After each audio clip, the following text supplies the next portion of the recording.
Ladies and gentlemen, please welcome John Avlon, Larry Sabato, and moderator Patrick Spero. Sabato, right? Yes, Sabato. Hello. Well, welcome everybody. Thank you all for joining us for this last and final session. It's been a fantastic couple of days, and I might want to do something that's a little unusual. I don't know if you all will join me in this, but we've been sitting for a really long time. Why don't we all just stand up for a few minutes and just get the blood flowing again? There you go. Seventh inning stretch. Yeah, exactly. Do you want to lose in any calisthenics?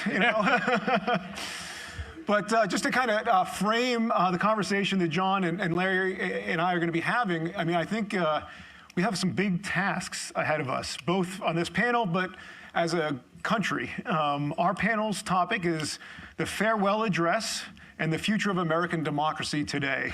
So, yeah. Small. But there's more to it, too. We have more challenges. We've also been asked to try and wrap up the last 2.5 days of conversation in the next hour. We can do it.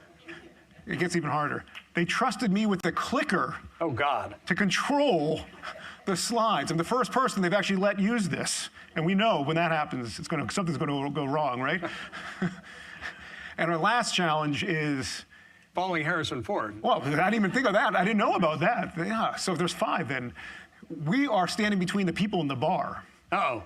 Because after this, there's a reception at the library. We've pulled out a lot of treasures for you all to see some of the treasures in our vault, but we also have cocktails and some food, and that's going to be immediately following this panel. You can walk up there. We'll have signs, and I invite everybody to join us there. And on your way out, make sure you stop off at the bookstore. You can buy John's book, The Farewell Address, but the books of all of our other panelists throughout the last 2.5 days. So try and start there. So anyways, I'm Catholic. In church, they'd often say after a moment, please be seated. Oh. Great. So where to start? I actually want to start with our poll, which gives you a sense on Americans today, but maybe take this result and also move it back in time. And I was struck by one of our polls, the result. The question was, is American democracy in jeopardy today? And the results were 77% of Republicans said yes, 73% of Democrats said yes. So the combined total was 74%. So Americans today, when they think about the future, are very worried. So was George Washington when he wrote that farewell address. So John, I didn't know if you could start and talk a little bit about Washington and why Washington wrote this farewell address. What was he concerned about? Sure. Washington's farewell address was written as a warning to his fellow citizens, but not only the folks who were living in the United States at the time, but he consciously wrote it for future generations as well. And it's important to note that, in 1796, the end of Washington's second term, setting the precedent for the peaceful transfer of power, the country was in very good shape compared to where it was at the beginning of his first term. Right. This audience doesn't need to be told about the Constitutional Convention. But one of the reasons that Washington was tapped to be president was because he was really seen as the figure who could establish the precedent for being president. And when he wanted to retire after his first term and began the farewell address, both Jefferson and Hamilton separately came to him, and said, you can't retire right now, we'll have a civil war. So I think what's important to keep in mind is that, we Americans, I think, identify with our native optimism, but we sort of downplay our native pessimism. And the founders had plenty of that, particularly John Adams. But, they're, really worried about the fact that no democratic republic had survived, certainly on our scale. They knew they were pushing against human nature and history up to that point. They drew on the lessons of failed republics in the past. In the Constitution. So they were drawing on history, applied history. And Washington set aside to write the farewell about the forces he feared could derail our democratic republic going forward, particularly hyperpartisanship, excessive debt, foreign wars, and foreign interference in our elections. Mm-hmm. So he was kind of on the money. But Washington also set aside what I call pillars of liberty in my book, where the sort of renewable sources we should focus on to get through those dangerous temptations: national unity, political moderation, religion and virtue, fiscal responsibility, foreign policy of independence, public education. And so I think those are things to draw upon. But when you look at how prescient Washington was about warning about the forces that could destroy the American experiment, we are dealing with them all right now, particularly, I would argue, hyperpartisanship. And that was his #1 focus in the farewell address. Thanks. That is great. For Larry, you study polls an awful lot. And I want to thank you for putting us in touch with Project Homefire, who I know you work with a lot and who conducted this poll for us. Now, setting aside these poll results, just in general, in terms of your pulse on the American people, why are Americans united in their fear about the future, the belief that democracy is in jeopardy? What is it today? Today, it's a very divisive politics, an extreme polarization of politics. There's always been some polarization, but it was a lot easier to manage when you had a very small electorate, all white and all male, and most property owners. Today, we have an extremely diverse America, not just in terms of background or gender or race, but a very diverse America in terms of philosophy, ideas, and the way they conceive of America today and tomorrow. Less so in the past. There are certainly Americans who focus on the past. We all should to a certain degree. But we've drifted apart, and this has been going on for many decades. It didn't start with Donald Trump, though he has certainly accelerated the process, unfortunately. But you can trace this back, maybe even to Goldwater and Johnson in '64, but you can certainly trace it back more recently to the Clinton disturbances of the '90s, Newt Gingrich, probably in 2010, the Tea Party started the modern divisions that we've seen in American politics and culture, and social issues, which are irreconcilable in many ways. It's very difficult to compromise on abortion or gay rights or fill in the blank, whatever it is that you're focused on. And we're not inclined to do it. It seems to me that most people are willing to compromise, and the compromise today is to say, we can come together, we can unify. All that's necessary is for you to agree with me. If you'll do that, we'll be fine. We'll be fine. Now, both sides do that to a certain degree, but I'm a very strong opponent, as you know, of both sidesism. And it's pretty clear which side is causing more of the problems. Both sides cause some problems. But this is not a case of both parties not being focused on what the problems are and how to solve them. And we've just seen that, you know, with a clown show that lasted 3 weeks on Capitol Hill. And I suspect there will be other clown shows to come. So I think we're in deep trouble. And I think this poll suggests that we're in deep trouble. I don't think people are imagining the trouble. And I'm concerned by some of those results that I guess you're going to cover, where people don't seem to be willing to commit to the fundamentals of democracy.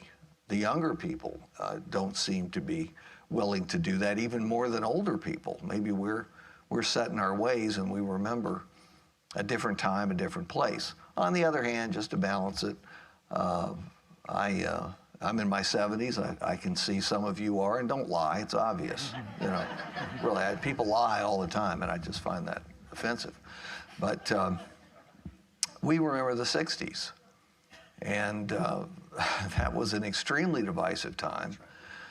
It was not just divisive, it was pockmarked by assassinations and riots and a terribly unpopular war, and we could go on and on about that. So there have been other times when we appeared to be splitting apart. And I can remember discussions in school during the 60s about what we would do if we divided, if we had part of the country move in one direction, another part move in the opposite direction, how would we manage it? Will we have to go to war, as they did in the 1860s, or would there be some kind of secession that was peaceful? And we actually had discussions about that, and people would discuss it at home. So it's not unprecedented, but that doesn't make it easy. And the resolution of it is certainly not going to be easy, and I can't tell you what that's going to be. Maybe John can. I don't know. Well, actually, one of the interesting findings in this poll was, as you mentioned, there's concern, but there's also a surprising amount of agreement on some core principles. And I want to move in that direction before we turn back to the areas of concern, the lack of trust in a lot of institutions. So I'm going to pull out a couple of other slides here. So on equal rights, checks and balances, the free press, foreign policy, the pillars of the farewell address. Let me read the results here, because I know not everyone can read. Caution against partisanship, advocacy for federalism, an independent foreign policy. On each one of these counts, Republicans and Democrats agreed. The total numbers were always over 75% in both parties. So that's caution against partisanship, advocacy for federalism, and an independent foreign policy. Those are areas of agreement. So why can't we govern? I think because the extremes of the political parties, and I agree with Larry, we have asymmetric polarization. This is not both sidesism. There's a feedback loop. But actually are far more divided and extreme than the majority of the American people. When you look at a Republican and Democrat poll, it's very tempting to say, well, we're a 50-50 nation. This poll will remind you, as you look at how, in many cases, the dark blue bar is more than the rest. To make it simple, we'll say we're a third, a third, a third. Democrat, Republican, Independent. So when you look at 30% of the Republican Party, and this point says that violence may be appropriate in our country, that's disturbing, but that's only around 12, 13% of the American people. Still far too much, but something to keep in mind. Second thing I'd say is that this is the W.B. Yeats poem that many of us self-identified in the center fixate on far too much, which is the center cannot hold, anarchy is loosed upon the world. The best are full, the worst are full of passion and intensity. The best lack all conviction. And this is where, and I've been a broken record about this for far too long, but the center right and the center left need to start showing some spine. They need to start working together across partisan lines in a coordinated way. The problem is the incentive structure in our politics penalizes that. So you saw the chaos on Capitol Hill that Larry discussed, and you saw the disconnect maybe in some of the public votes versus the private votes. Everyone up there is terrified they're going to lose a close partisan primary because 90% of them have guaranteed lifetime employment unless they lose that. So we got to start looking at the incentive structures that we have set up artificially in our politics that is exacerbating this bad behavior that actually doesn't reflect the wishes and wills of a majority of the American people. So, and that's within our power. Well, it's within our power, but how are we going to accomplish it? It's extremely difficult to do, partly for the reason you mentioned, that the members, say, of the House who move toward any kind of compromise would be primaried and probably would be defeated in most of the districts. And that's true for Democrats, it's true for Republicans. So they stick together. The tribe sticks together even if 20 of the members on each side think it would be a better idea to join together, reach some kind of compromise. They could have done it in keeping McCarthy in power or finding some other more moderate candidate to be speaker. But it's just extremely difficult to do because of our electoral system, which is not geared to this anymore. It used to be. When many of us were growing up, we had a center-right Republican Party and a center-left Democratic Party. And now we have both parties having moved closer to the polls. But we also have a very large number of extremists who've gained power because of the way primaries are conducted, or even worse than that, caucuses and conventions, where you have a tiny number of people selecting the nominees, and then once they have the R next to their name, they're as good as elected in the general election. Part of that's gerrymandering. Part of it is us. We're more inclined to identify with our party than we have been in prior eras, or at least, well, there was a turn of the century period when we also had extreme partisanship. Turn of the century, that is 1900s to the 20th century.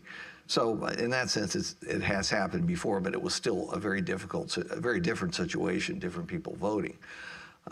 So I think we have to have a fundamental restructuring of the electoral system before we can ever bring these pieces of the two parties together, maybe forming a third party. That may be the only way to do it, because you're not going to change the GOP or the Democrats. Well, I mean, the parties are different in their, the underlying coalitions, as you well know. One thing I will point out, though, and it's an important proof point, is that there were 7 Republicans in the House who voted to impeach Donald Trump. 5 of them lost their jobs in the primaries. 2 of them survived. The 2 that survived were not incidentally in states that had open primaries, right? And that tells you everything you need to know. You change the rules, you change the game. A lot of these people would find religion, or at least find a spine, if they felt they had a fighting chance to keep serving. And instead, you've got this sort of adaptation with things they know are wrong. I mean, people don't appreciate this adequately, but the number of members of Congress who don't vote according to what they know is right, and they hope someone else will vote that way, is shockingly high. And that's a function of the incentive structure. And we have examples of the kind of things that can help those folks live to fight another day. So it is a state-by-state basis. But people got to throw their shoulder in the wheel in that regard. Yeah, and just to add one thing, if I can, Patrick, to what John was saying. Some of you may want to discuss this, some of you may not want to discuss this, but the unprecedented attempt by a certain president to overthrow the constitutional order and stop the peaceful transfer of power. You had a large portion, majority portion of the Republican Party in the House vote in that direction, and quite a sizable piece of the Senate. I've been told by members that somewhere around 75 to 80% of those who voted to essentially overturn the election to try to install Trump for another term knew very well the election hadn't been rigged. They knew very well there was not massive voter fraud. They were simply afraid. It was a complete lack of leadership. I mean, leadership can be rewarded and should be rewarded for taking chances. One prize that I particularly push and encourage people to nominate others for is the John F. Kennedy Profile and Courage Award. I'm delighted that Liz Cheney, my new professor of practice at the Center for Politics at the University of Virginia, if I can throw that in, she's the best hire I've ever made. She just came in, taught 14 classes and 1,500 students in 2 days. Try that sometime. She had incredible energy, but it seems to me that you need more of that type, more of the profile and courage type. She won that award. Gerald Ford won it for pardoning Nixon, which was extremely unpopular at the time, but was actually the right thing to do for the country. He lost a full term, I think, on account of it. Probably would have won had it not been for that pardon. Yep. But, you talked about the incentive structure, and you're right. The incentive structure for remaining in office doesn't support improving the system. But the incentive structure for making history and doing the right thing, and I thumbed through and read most of the farewell address on the way up. I had no idea you had that book there. And reading that, 2 things came across. National interest triumphed any personal interest, and beyond that, humility. Boy, whenever I hear a politician say, I'm humbled by whatever it is. No, he's lying or she's lying, but it's mainly he, because that's one quality they don't have anymore, but Washington had. True. That's a great, Larry, you keep segueing to the next poll result perfectly. Good. It was unintentional, Yeah. but I'll take it. Because I wanted to highlight this result, which had to do, we've been talking on the last 2.5 days, and the last panel really focused on it, the role of civics and education in American society. And the results of this poll, we asked Americans, understanding American history is vital to responsible citizenship. And the results were 82% Republicans say yes, 84% Democrats say yes, combined 83%, if my eyes can read correctly. At least that mathematically makes sense. But John, you wrote a book on history. What is the role of history for Americans today? How can we use history to improve our society? Look, I mean, that's why we're all here, right? I mean, that's why, a trip to Mount Vernon is good for the soul and good for the head and the heart. Because it offers us perspective on our problems and also the opportunities and obligations of being an American citizen, right? This is, this isn't just, get on the conveyor belt from birth to death. In a self-governing republic, you need to take responsibility as a citizen. And I think there are a lot of forces in our culture that lead people to think that perhaps they don't need to take an active role. That's not the way the system is designed to work. And what history offers us is the ability to impose perspective on our times. It offers us a North Star to steer towards. And look, this is, good, the bad, and the ugly. Take it all. But also don't undercount the virtues of the individuals and the structures that have been put in place before us and the lessons we can learn and apply to our own times. That's why I'm really evangelical about this idea about applied history. It's not just names and dates. We're looking for useful wisdom that we can apply to our own times and our own actions. And that'll also help tell you what's off base. Larry just pointed out, you read through the farewell address, you learn national interest over special interests or personal interests. The importance of humility or disinterestedness, right? Mm-hmm. Things that sound like rumors today, right? Or people will counterfactual and say, well, after Washington, the founders got all, viciously partisan, and we've never held ourselves up to that standard. Yeah, but A, they all regretted it, and B, let's remember the really important lessons and apply them to our own time, and really appreciate the fact that the founders consciously did that themselves when they were looking at why ancient Greek city-states fell in the past. And they built that they tried to build some of those things as fail-safes into the Constitution.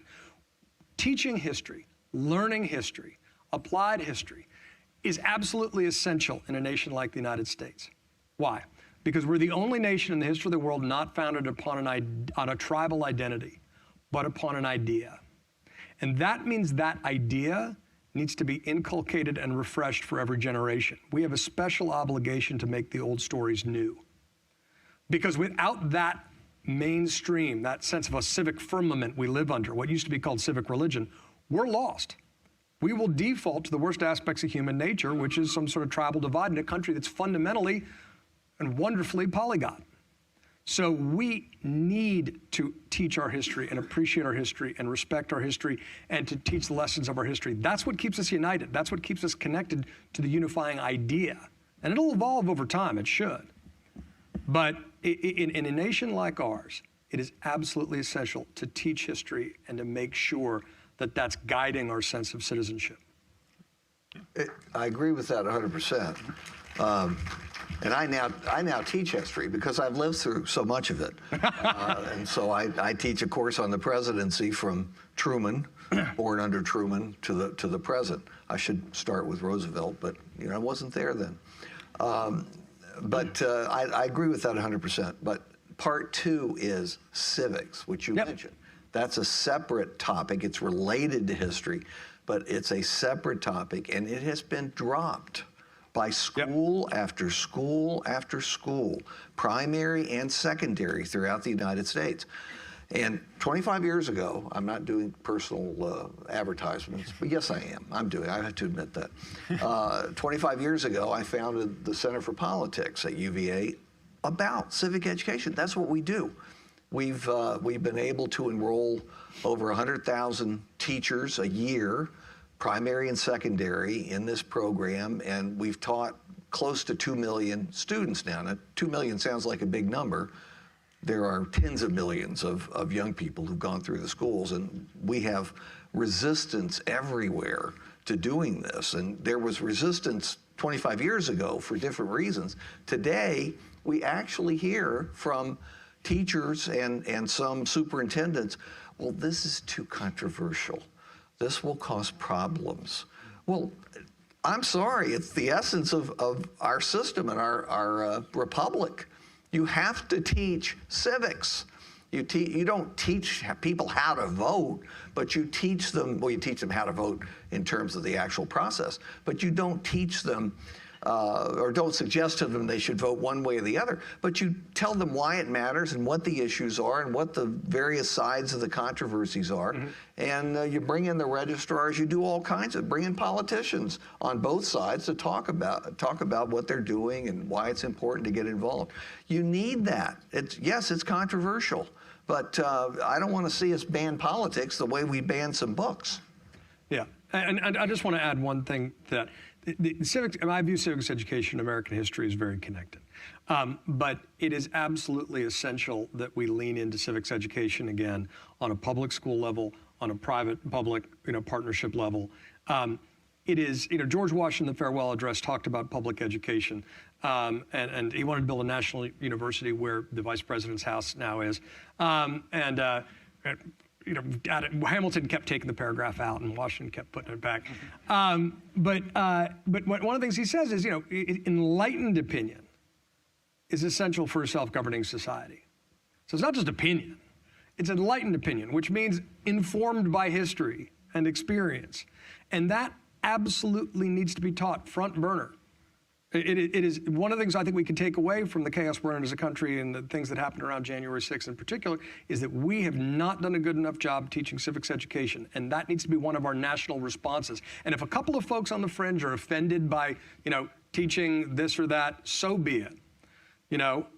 Teach the whole. But we absolutely need to front load civics and American history. It is as essential as reading and writing in our country. I agree.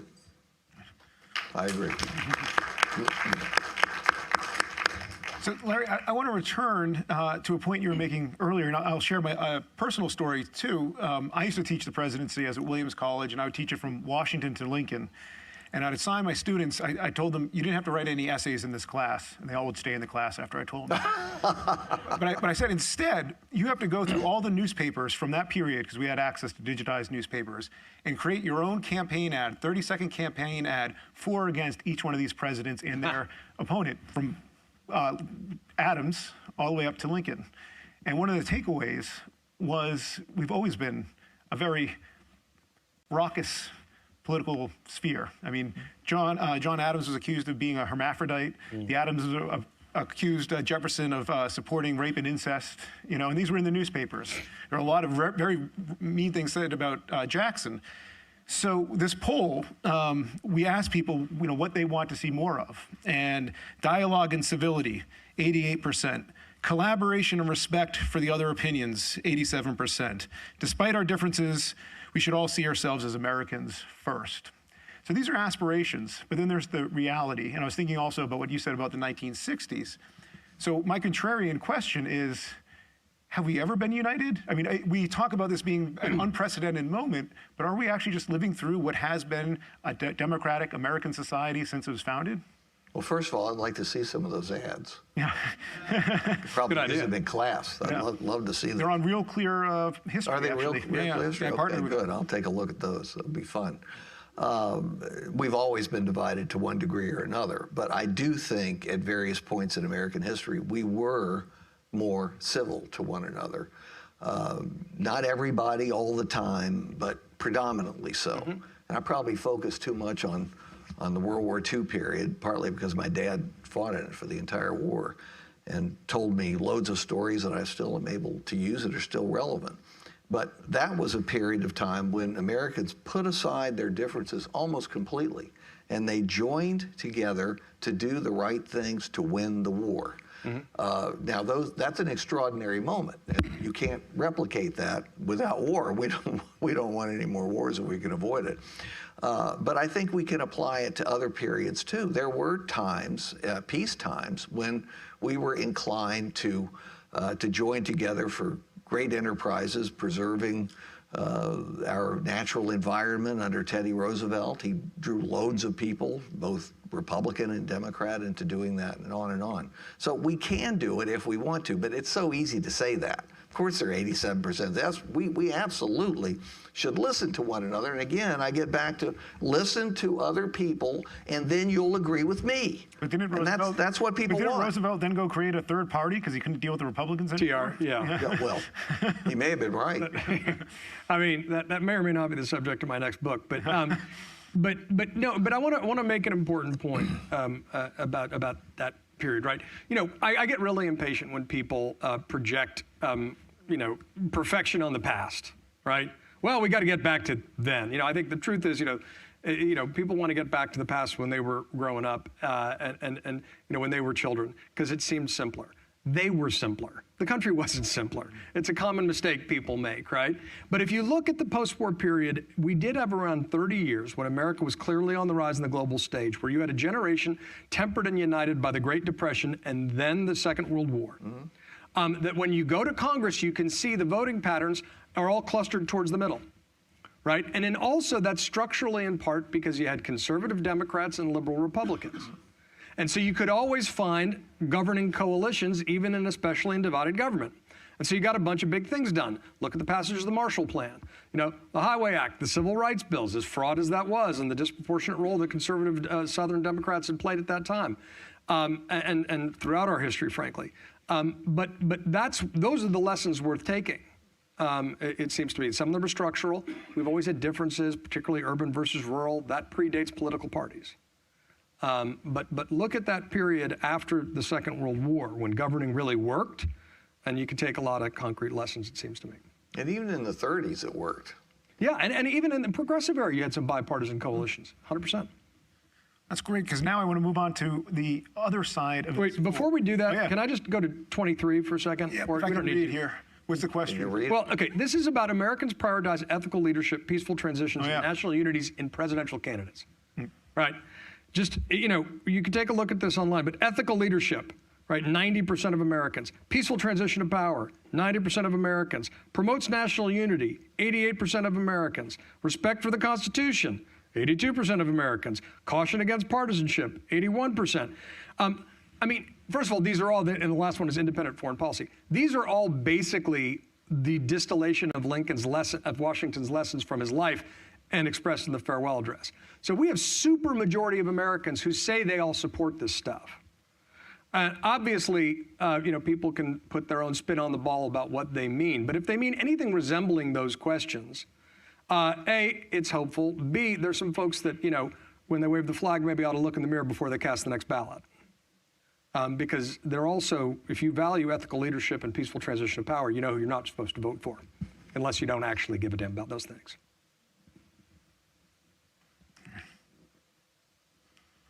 Thank you, John. You're welcome. Needs to be said. Well, and that actually, another key poll finding I wanted to talk about is, again, moving on from this unanimity to the other side of this, the concerns Americans have. And the question was, major changes are needed to make American government work for our current times.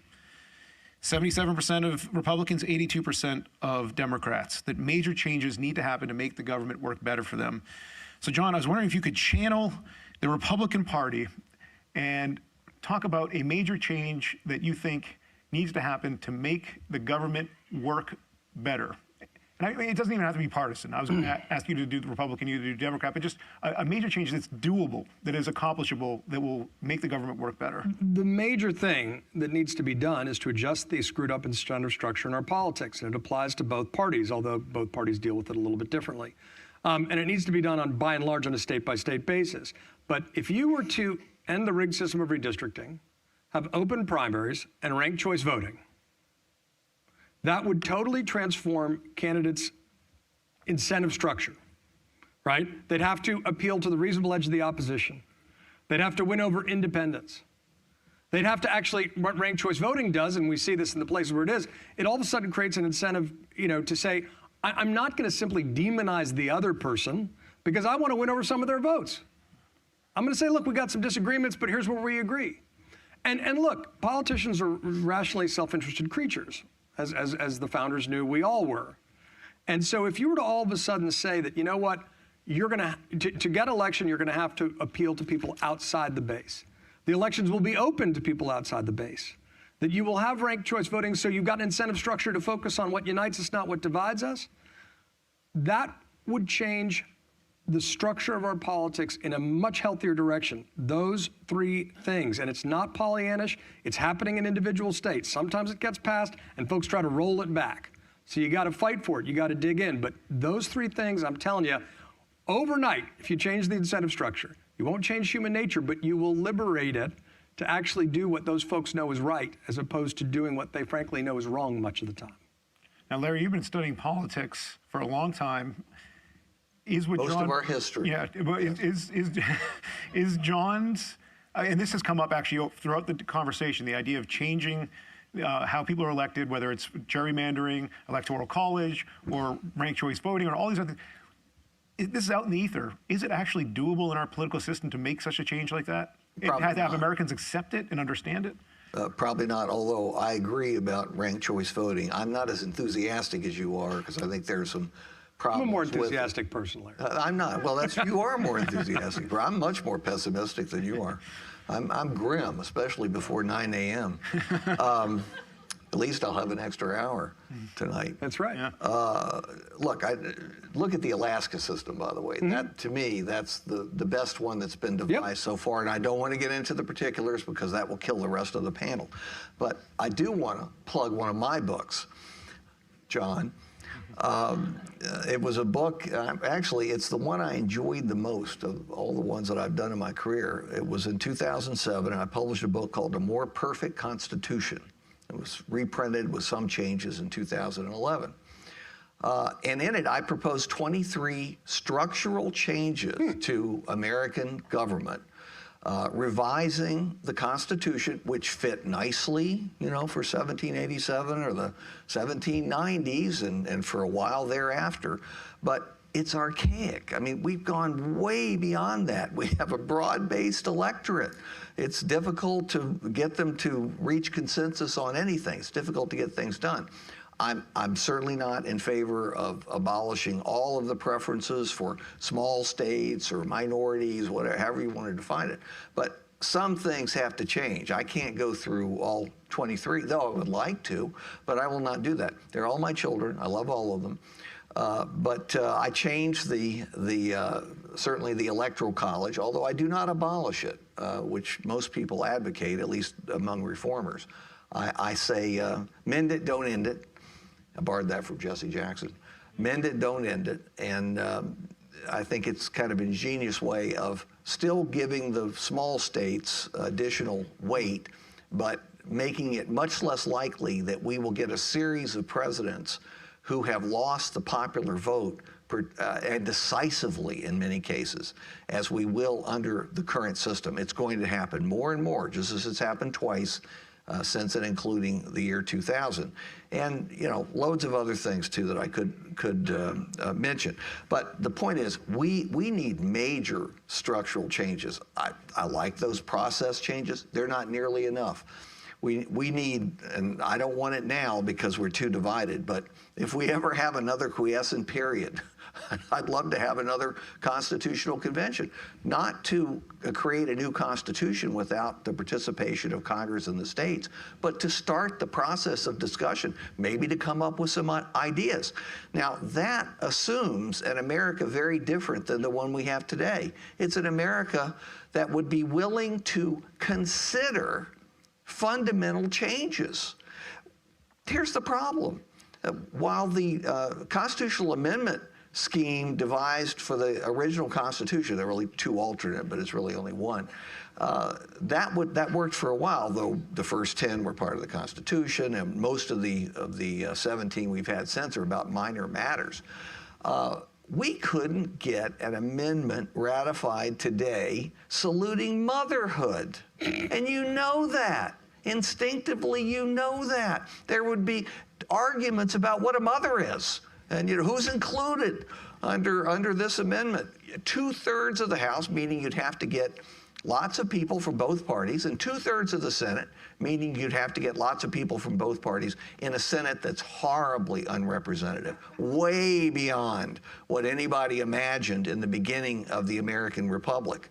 You know, with 17% of the American people being able to elect enough senators to stymie any major change because of the 2 senators per state rule. You know, California having 38 times the population of Wyoming, and they both get 2 votes. And you take that around the country and you realize what's happened to the United States Senate. So anyway, the point is that amendment process itself makes it impossible to do most of the things that we need to do to put our country and its Constitution in a position to govern well for the rest of the 21st century and into the 22nd and 23rd if humanity is so lucky to survive, which it may or may not deserve. Wow, that's dumb. I'm sorry, that's the way that, John, you're too young and you're too sunny. I've always said this about John. He's way too sunny. Well, you know, like the moon. this is my favorite apocryphal Lincoln quote, which is, I'm an optimist because I don't see the point in being anything else. Yeah. I think pessimists contribute a lot. Internally, when we got these poll results, you know, we split into 2 groups, the optimist and the pessimist, when we got these poll results, because there is so much unanimity around these big picture ideas. But then when we got to the institutions, and I think we're going to skip over a lot of that, but we've talked about it, there's a lack of trust in institutions.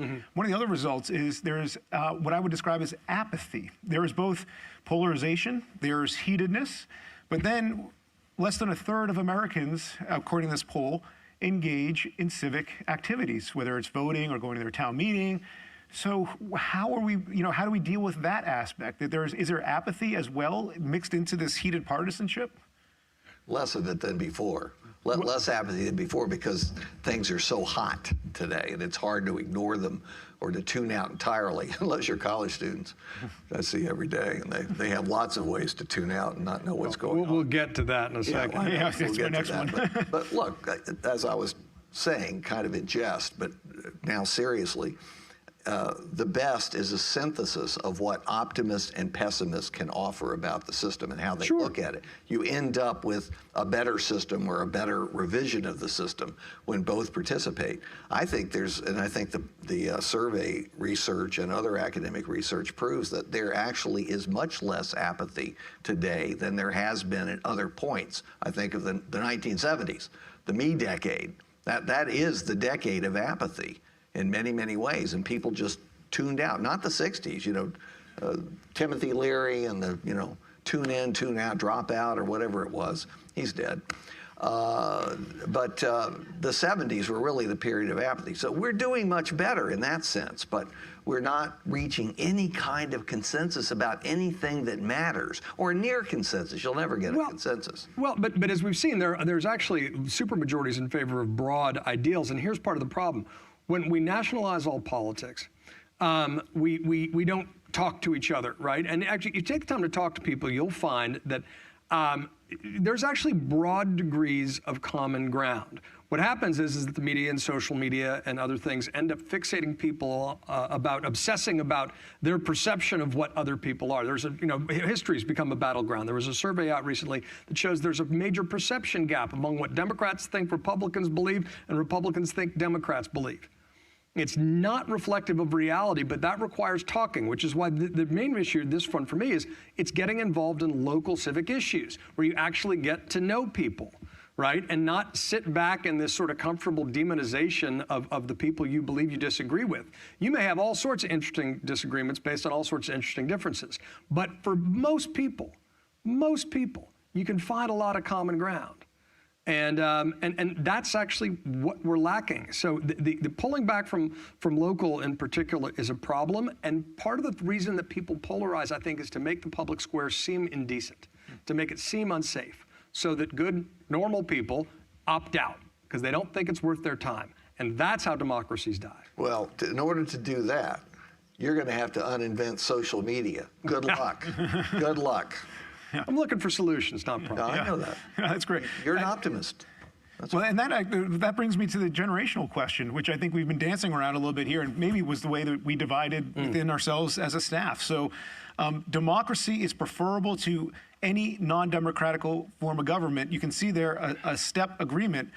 You know, Generation Z is at 39% agree with that. The democracy is, and 60% think the opposite of that. And you can see this step, and you see this step in every way. And so my question is, you know, how do we interpret this? Look, this is one of the, and there are other polls that show a decline in patriotism the younger you get, and it's deeply, deeply troubling. And there's also a partisan divide that tracks with generational divide. I think partly it's a failure of education, and that we have too often fixated on what's wrong with our system rather than what's right. I think that's a real problem, and that needs to be addressed. But I want to be careful about the kids today dynamic. Every generation, kids today. I don't know if this poll was taken at any time in our history. Granted, globalization is a feature, and there's a certain moral relativism between America and other systems that we need to confront head on. You know, any of these BS trading, you know, wealth for liberty, you know, that was very fashionable a decade ago. I hope that's out the window now that we're confronting what autocracies are really like, and we should teach that in real schools so people don't take for granted what we do well.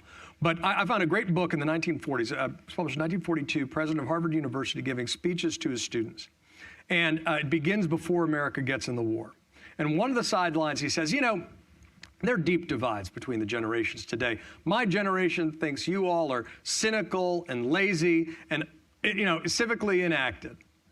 And of course, that became the greatest generation 2 years later. So I do think that's a necessary reality check, that we don't want to fall into the kids today problem.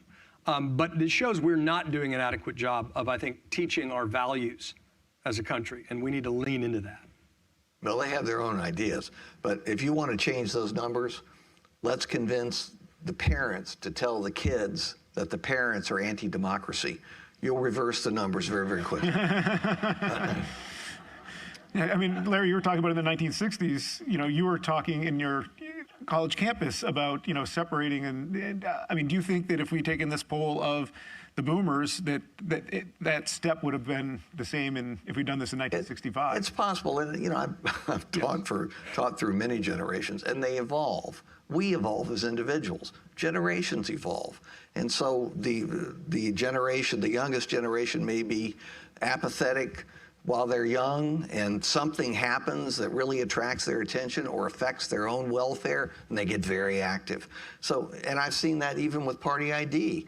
There's an evolution over time, and people never see it coming, and you think you're always going to be what you are today, but things happen, or you're in a different position, or you're making more money, or whatever it is, and your Party ID evolves. So I'm less worried about that than I am a lot of other things. See, I was a little bit of optimism. See, there you go.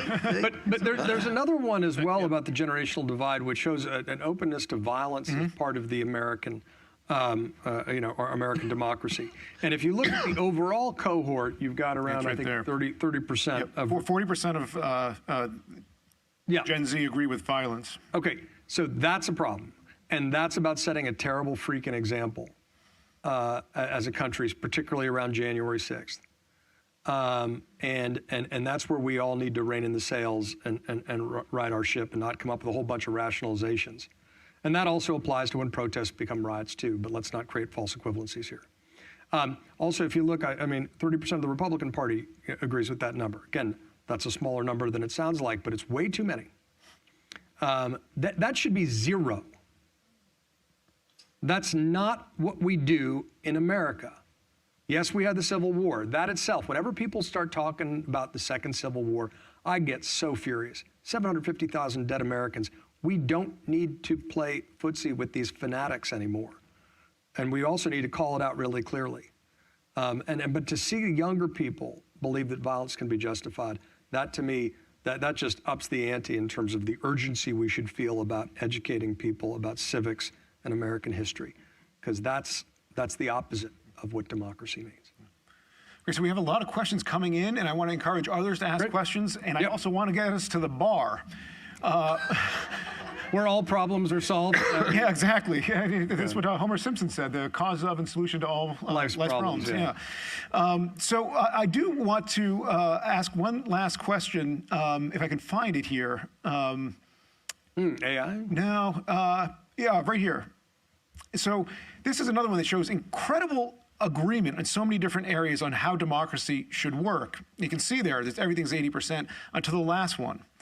In American democracy, I'm sorry, that's the, it had to do with religion. And this is one area where there was this incredible disagreement.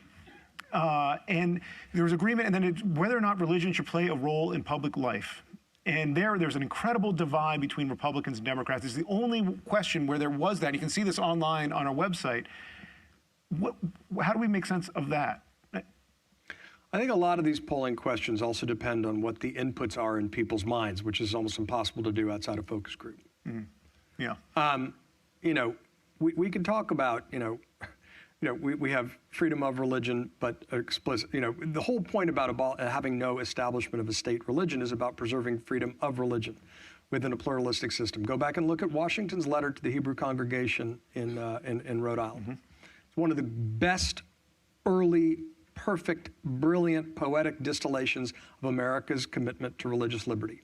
It's also about welcoming people in, right? It says, look, we don't, we want you to be able to worship God in your own way. Come here, participate in our society. There's a degree of assimilation that's assumed and desired. That word has been demonized, and I think mistakenly. But the problem is we're not thinking about faith in an inclusive way. And so with some people, it's a Rorschach test. They look at that and they say, well, hold on. Are you talking about some vision of Christian nationalism, which is actually unfortunately growing and some political figures have espoused? That's going to make people pump the brakes. But that's the wrong prism within which to understand faith, particularly in a diverse liberal democracy. Right? It's not about agreement.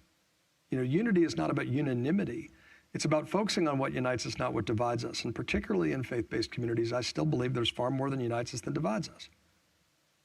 And I think we need to be teaching that more. I told you this clicker was going to cause me problems. All right. I wish you could find, can you find the wording? Because I remember reading it and thinking it was banked. And that was one reason why. Maybe intentionally, maybe unintentionally. But what do you mean by banked? Banked meaning it would cause one side to recoil and the other side to embrace it. And I just wanted to get the exact wording. I certainly can't read that. I don't know if any of you. I think you're right. I mean, this is about AI, which. Yeah. Well, I'm going to turn to I'll look that up. I'm going to turn to audience questions. Technology drives polarization over unity. What is the role of technology in democracy? How would most people in the United States define our national identity today? So we asked about AI, because that seems to be the hot topic right now, and what people thought government should do about AI, how they should think about it. It has incredible opportunity and benefits. Should it be regulated? Is it a danger? And there's agreement that it should be regulated. So what is the role of technology today for polarization? But looking to the future, what are some threats on the horizon? How many hours do we have? I know, and we remember there's that bar that is opening in 15 minutes, so. I mean, look, every technology has enormous positives and negatives, right? Every technology. Not every technology has come around, has divided us as a nation. I mean, mass communication for a while did a good job of uniting us. Social media, I think, had a lot of opportunities for connecting people who previously felt isolated, and then we also found out how to amplify the most confrontational conspiracy theorist voices and amplified them so they had disproportionate resonance. AI this is akin to electricity in terms of how it's going to change our experience as humans. I'm personally very interested in how we can use AI to teach civics and American history and reimagine that. And it seems to be sort of white space right now because there's natural tendency with technology to look forward as opposed to figuring out how we can look back. But I'm potentially really bullish about what that can do.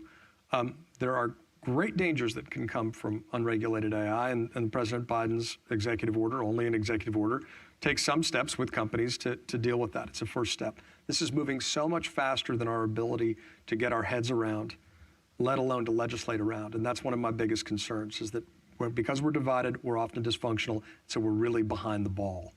And I think that may be the case with AI as well. And how might it affect politics and partisanship? Well, of course, being the pessimist, I'm worried about it producing even more misleading advertisements and all kinds of information where they're inventing statements that candidates never made, but it's very easy to present it as real with the image and the tone of voice and all the rest of it. You can't tell it apart if it's really well done. So great, our politics becomes even more misleading.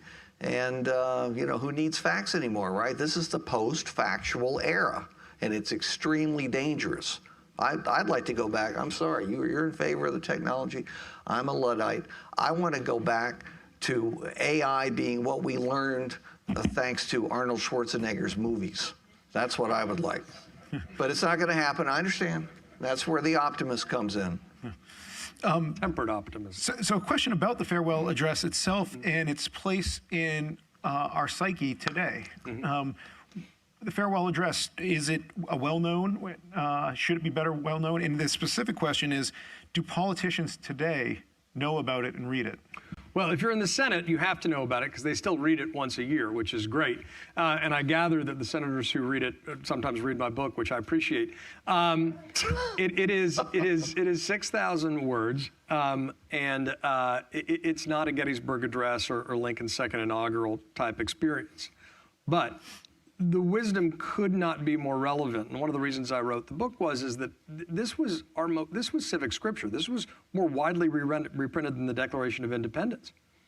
And after the Civil War, a lot of people said, well, we forgot the teachings of the Washington's farewell address. If we'd remembered that, we wouldn't have gone through the Civil War. And so you see it really adopted in public education after the Civil War. And you just look at those things he warns about, you know, hyperpartisanship, excessive debt, foreign wars, foreign interference in our politics, and you'll say it's pretty right on the money. So we should be teaching and talking about it all the time, but then also looking to the solutions he put forward. You know, when he talks about the dangers of hyperpartisanship leading to, it says it foments occasionally riots and insurrection. You know, when I wrote the book, that was a dusty concept. And it just shows how prescient he was, how wise he was, and how much we need to keep Washington's wisdom in mind as a North Star for the nation.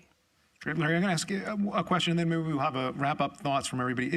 Is in today's fractured media ecosystem, in which every citizen is now able to live in a world only of like-minded others, does this make our era different from our past? Oh, absolutely, absolutely. Again, some of us grew up in the era when the biggest thing that happened in 1962, other than the Cuban Missile Crisis, was Walter Cronkite's CBS Evening News moving from 15 minutes to 30 minutes. You could actually finish your TV dinner during the news. And they were delicious back then. You missed all that, John. They were fantastic. What was the question again? It's 5 o'clock. I know. We should be somewhere else. It's got to be drinking hour somewhere. Now, John, you're involved in the media a lot. Now, what do you see as your role, but also the role of the media today, as fractured as it is, but to be a place that can help bring people together and not divide it, when they're also pushed from these extremes to serve markets and get advertising and numbers and all this other stuff? Look, I think it's a mistake to blame the media writ large, but I think also a lot of the declining trust in media is a result of the rise of partisan media and hyperpartisan media. This is part of the sort of the devil's bargain that I think has been made, and we see it reflected in our politics in a bit of a symbiotic relationship, right? Hyperpartisan media basically tries to monetize by keeping people addicted to anger and anxiety and agitation and demonization of the other. And sometime, I wrote a book called Wingnuts a few years ago, around a decade and a change ago, and you started to see the relationship between the political parties and partisan media get flipped, where the partisan media was calling the shots. And we saw that even in the most recent speaker's race, where you had, you know, a Fox News TV host calling around lobbying for, you know, Jim Jordan as speaker. What? That's not journalism, just to be really clear. And I'm a former columnist and an editor-in-chief, and I have no problem with, you know, people having opinions as long as they're fact-based, and you're not putting on a team jersey. You're looking about principles that are consistent across partisan lines. So when you see a decreased trust in media, it's disproportionately the fault of the rise of partisan media, which divides in order to conquer. What's good for ratings is often bad for the country. We've lost sight of that. And it's I, you know, part of what I think there's a requirement, think about principles over partisanship. When I was running the Daily Beast, my slogan for our political coverage was, "We will be nonpartisan but not neutral." What does that mean? We're not going to think about partisan labels, but we are going to think consistently about facts. Facts are the center, right? We're not going to pretend there's a moral equivalence on every issue or a factual, that's the, climate change denier, peer-reviewed scientist. Well, you folks, you decide. I mean, right. And so I think that's really important. I am someone who believes in journalism from the vital center that can unite us. I also think one of the things that studies show journalism can do to help restore trust in media is to focus on solutions. It's called solutions journalism. It's something I've really been trying to get people more excited about. Because basically what it is I think we're exhausted from this constant fixation on our problems. It doesn't mean that anyone's going to say, I know how to solve it, or I alone know how to solve it. There are people who are coming up with ideas on how to solve problems. Sometimes they exist where they can find common ground. Let's shine a light on that to give people a sense of hope and a sense of agency in solving the problems we've got. So that's one thing I think media can do and should do more of. Very briefly, I like what you just said. Here's a practical way to apply what John was just suggesting. And I do it myself, so I'm not proposing something that I haven't done. 3 networks, CBS, ABC, NBC, CNN, Fox. And I assume you're busy on weekends, or you should be. Enjoy life while you've got it. But for the weekdays, tape or watch the key news show from each of those networks separately. That is, day 1 is ABC, day 2 is CBS, day 3 NBC, then CNN, Fox, or mix it up in any way you want. You'll see how there are tremendous differences in how things are reported. Not always, but often there are. And you will keep from getting siloed. We're all falling into this. We're all getting siloed so that everything that we believe is reinforced because we've picked, one newspaper to read, or are there newspapers anymore? I guess they're online. But we picked one network and we watch it consistently. I'm sorry to argue again. I'm not saying that you have no choice. You've got to do CNN. But it's very interesting. I've convinced a lot of people to do it, and they tell me that it at least helps them to understand where other people are coming from. It's not going to convert you, and shouldn't. But it's useful to try it for a week or two. I think you'll be surprised at what you learn about how other people are thinking. Great. Thank you. So I want to end on a discussion of leadership. Last question. No. And this is a quote from the farewell address itself. Yeah. Though in reviewing the incidents of my administration, I am unconscious of intentional error. I am nevertheless too sensible of my defects not to think it probable that I may have committed many errors. That humility, Larry, that you were talking about. Exactly. I anticipate with pleasing expectation that retreat in which I promise myself to realize the benign influence of good laws under a free government. Did you choose that because that's the direct quote from One Last Time in Hamilton? Yeah, actually, I did not make that connection. That is the one part that is directly quoted where Washington sings that. No, I'm not singing that. So, leadership. Why is there a lack of it today? And when you're looking for somebody to take leadership today, what are some of the attributes that they need today to succeed? Well, I'm happy one that I feel very strongly about is you can't call yourself a leader if you don't stand up and be counted and go against the primary opinion of your partisans on at least some things. As you learn more information than they would have, you're supposed to help lead them. You're supposed to help instruct them. You shouldn't simply be parroting what they think and say so that you'll get renominated or you can get elected president or whatever the case is. And when I find somebody who's never done that, it's not necessarily true that I will vote for the other party's choice in that case. I can find a third party or skip that race. But if they haven't demonstrated leadership, I don't want them to be in major office, period. Mm-hmm. Look, we see far too many fear-fueled, fact-free followers in positions of leadership, and when it is the opposite of who they are. They don't have the courage of their convictions. They don't know how to straighten their civic backbone. And that's one of the reasons why we're in the mess we're in, right? It's about standing up to the mob of the moment, particularly when it's on your side. It requires understanding American history and drawing on our best traditions and being able to articulate transcendent principles that necessarily don't reflect partisan perspectives at any given time.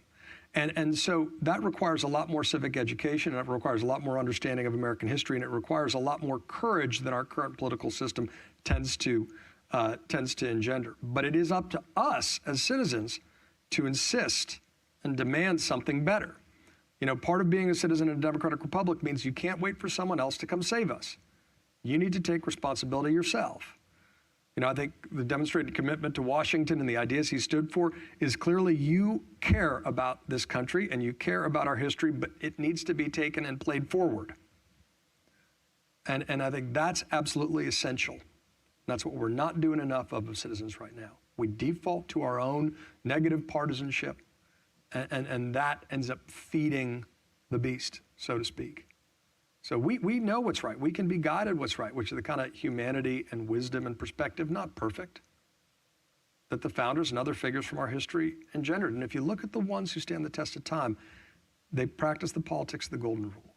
They think bigger than short-term self-interest. And that's not too much to ask. And they're not afraid to lose an election. Their life doesn't depend on holding public office. That's right. That too. Thank you. Thank you. That was great. Thank you both, and thank you all for spending 2 days with us in a great conversation. Thank you.